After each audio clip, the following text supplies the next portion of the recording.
مجھے اس شخص سے سمجھ لینے دو جس کو میں نے اکیلا پیدا کیا اور میں نے اس کو بہت سا مال دیا اور ہر وقت حاضر رہنے والے بیٹے دیے اور اس کو ہر طرح کے سامان میں وسعت دی، پھر بھی لالچ رکھتا ہے کہ میں اسے اور زیادہ دوں۔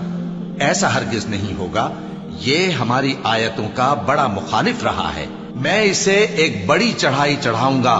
اس نے غور و فکر کیا اور ایک بات ٹھہرا لی، یہ مارا جائے، اس نے کیسی تجویز کی، پھر یہ مارا جائے، اس نے یہ کیسی تجویز کی۔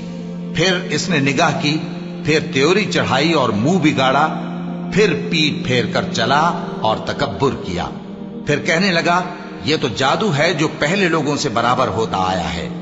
پھر بولا یہ اللہ کا کلام نہیں بلکہ بشر کا کلام ہے، میں ان قریب اس کو سقر میں داخل کروں گا، اور تم کیا سمجھے کہ سقر کیا ہے؟ وہ ایسی آگ ہے کہ نہ باقی رکھے گی اور نہ چھوڑے گی، اور بدن کو جھلس کر سیاہ کر دے گی۔